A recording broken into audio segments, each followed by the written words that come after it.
Unasikia leo mtu amecommit suicide, amefanya nini juu ya depression. That's the same position I literally took Denno when I was taking him back kwa industry. As Bahati is out here showering Diana Marua with gifts left, right and center, Kenyans are in awe. Ladies are now asking God for a man like Bahati. And in fact, because of this, Bibi Tajiri is no longer Amber Ray, but Diana Marua. All this is good until we remember that there was a time that Bahati tried to support upcoming artists, and this was in 2015 when he launched EMB Records. He has been very indeed successful in giving gifts, but there is one thing he failed in, and that was running a record label. Eastlands Most Beloved EMB Records, founded by Bahati, once stood as Kenya's most promising and beloved record label. It became a beacon of hope for talented ghetto youths who lacked the resources to bring their musical dreams to life. With the signing of 4 artists at the beginning, Mr. Seed, David Wanda, Rebecca Soki and Princess Leo, the label painted a picture of a bright and limitless future. But where did Bahati and his management go wrong? What cracks led to the downfall of a label that once held so much promise? Let's dive into the facts.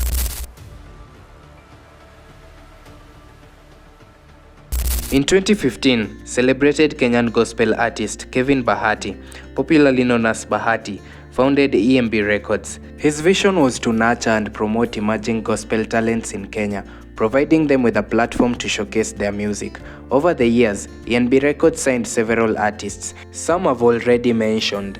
Others were Weezdom and Denno. However, the label's journey was marred by controversies, financial challenges and public disputes, leading to its eventual closure in 2020. And together they made hits after hits. I'm talking about Kumbe Kumbe, Story Yangu, Ndogo Ndogo, Zababa, Nipende, Baraka Zangu, Nakupenda, and so many other more songs. EMB Records was what I could describe as a powerhouse. Bahati's inspiration to establish EMB Records stemmed from his desire to give back to the community and support upcoming gospel artists. The influence that God had given me, or rather that God has given me, was just enough to help other musicians to the top. I started doing this 2015, 2016. The people I've supported in 2017, 2018. We all know that Bahati faced a lot of struggles during his upbringing. Coming from a children's home, he grew a very compassionate and loving heart, and I think this might just be one of his weaknesses too. He is one of those celebrities in Kenya that you would go after online and they will never get back to you. And having faced these struggles even in the music industry, Bahati took it to heart to raise others too. He resonated with their talents, understood their struggles, and had a wish to push them further. I would say that he kinda understood the importance of mentorship and resources. And from the years of 2015, 2016, 2017, all the way to 2020, the label was constantly gaining attention, contributing to the growing reputation of the gospel music industry in the Kenyan music scene. Mr. Seed was the first to be signed under the label, and this was because he was talented, and also they had a history of friendship with Bahati ever since back in the day, even before Bahati was famous. In January of 2017, they released their collabo with Bahati that was titled Kumbe Kumbe, and it was a big hit in the gospel music industry scene. The song gathered 2.3 million views, putting Mr. Seed on the map. And this was not the first collabo that they did together. We all know that first collabo. When I go up and down at the tunnel, my father, you are the one. When I go up and down at the tunnel, my father, you are the one. Signed in 2017, Mr. Seed only took 2 years under the label before things started to take an ugly turn. At the end of 2018, Mr. Seed claimed that Bahati decided to call police to kick out his wife Nemo, who was pregnant at that time, from his concert. This was after Nemo had expressed interest to sell things at the concert. However, it is alleged that Bahati wasn't for this idea, and when Nemo attempted, this is when Bahati is said to have called the police on her. I thought about this deeply, and it wasn't making sense. Why this would make Mr. Seed leave EMB Records, but that is that. In 2019, he opted to leave EMB Records. And on that fateful day, he decided to leave a cryptic message on his Instagram page. After 2 successful years being signed under EMB Records, I have finally decided to go independent and be my own artist for the sole purpose of paving way for other young and coming artists that Bahati has been taking in that needs more platform and support that EMB have offered to me. And how is it now, sir, even umeamua to go all out? What should we expect, Mr. Seed, or from EMB? Sai, I'm an artist on my own. Yes. Simanajiwi na any record label. But I have my own managers and my own team. So this year, this Indio, the first project nimefanya. Yes. As for David Wanda, he would go days without food, and he used to work in a makeshift barber shop in Mathare slums, and this is where Bahati discovered his singing talent. Bahati was so touched by this boy, and it made him sign him under EMB Records in 2017, and then they did their big collabo, Ndogo Ndogo, which was an instant hit. Under the management of Bahati, David Wanda quickly rose to become a star. His music transcended all age and gender, making him one of Kenya's favorite in the gospel scene. I could say that meeting Bahati changed his life. Sipping through my tea, I discovered that David Wanda left EMB Records after Mr. Seed left. According to my own research, the two exits are both linked together. Wanda claimed in a meeting with his boss they were given an opportunity to choose whether to stay in the label or opt to leave, and he chose the latter. What took me by surprise is after he left EMB Records, he was signed by Mr. Seed under Mr. Seed's label, and this was quite shocking, right? Hata EMB hawakuwa wabaya, mimi siwezi sema ni ati kuna ubaya yote ili happen. Ni ile tu moja mbili labda kuna misunderstanding, hizo ziu happen hata kwa marriage hata. In this same year 2019, Bahati revealed that he had made losses from the label, a big loss of 6 million shillings, claiming that he was spending too much money in managing the artists and wasn't getting his return back. I lost 6 million when trying to manage my artists and even execute a project. A song could cost me 450 to 500,000 Kenya shillings, but fewer returns, and it is still okay. After the departure of Mr. Seed and David Wanda, Bahati went on to sign another artist, and that was Danny Gift. This happened around April of 2019, and in August of 2019, Weezdom, the first signee, left the label. And just like Mr. Seed, Bahati had known Weezdom for a while.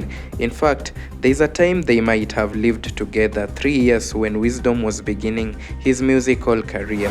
Little did Bahati know that signing new artists was the beginning mark of the end. The label started serving two things at a time: music and scandals. Despite its initial success, EMB Records faced significant financial hurdles. The financial strain was compounded by allegations of mismanagement and mistreatment of artists. Several signees left the label amid claims of unfavorable contracts. These departures sparked public disputes, with artists airing grievances on social media and in interviews, tarnishing the label's image. Remember this one time where Weezdom revealed that Diana Marua is the one who made him exit the label?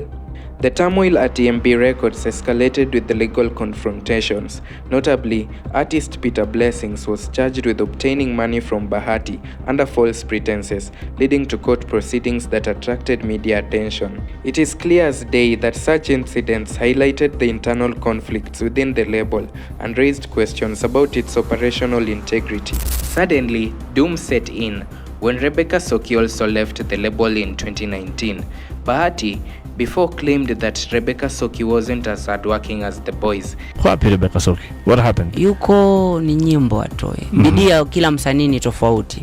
Ya si mtu wa ile, naweza sema si mtu ule wa bidii na hajitumi sana.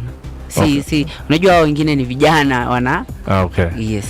And after we noticed that was a big lie. Soki left the label with the reasons of the label wasn't doing the things that she expected would be done in the label in terms of music. She was feeling like it wasn't a ministry but rather just a place of business.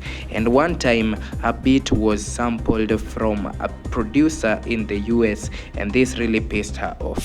Her manager once cited, Rebecca Soki left EMB as there was a misunderstanding between her and the label. She's now working on her own projects and hasn't been to EMB Records for the last 4 months. Rebecca felt played when she learned that her song Baraka Zangu was sampled from abroad, and that really turned her off because she felt that she is very God-fearing and felt that using someone else's beats is stealing. It was a huge turn-off for her, and in addition, there was a battle in the label as someone else claimed that the song was originally theirs. Denno, Danny Gift, Vinny, and others who were at the label continued to work until 2020. And in 2020, Bahati revealed that inside the label, some of these artists were being convinced to hate on him, and so they were using blogs to spread hate on him, and hence he was not feeling like now he is doing the thing that he wanted to do wholeheartedly, leading to the closure of EMB Records after 4 years of its functionality. People our agree in the name of God. In the gospel industry, ukipata watu wawili watatu wameagree wafight mtu, wameagree tumalize Bahati. He cited frustrations within the gospel industry, including jealousy and lack of support from fellow artists. He expressed that his efforts to uplift others were met with resistance and negativity, stating, "Most gospel artists have been so jealous of my success." This decision marked the end of a tumultuous chapter in the Kenyan gospel music. The story of EMB Records serves as a reflection of the complexities within the Kenyan gospel music industry. While the label aimed to foster new talent and spread positivity messages, internal conflicts, financial missteps, and public controversies overshadowed its mission. The experiences of Bahati and his signees underscore the necessity for transparent management, clear contracts, and mutual respect in artist-label relationships. As the industry evolves, the lesson from EMB Records' rise and fall remain pertinent for upcoming artists and music entrepreneurs alike. This has been the Truth Lab. Ensure that you always stick around for more stories like this. See you next time.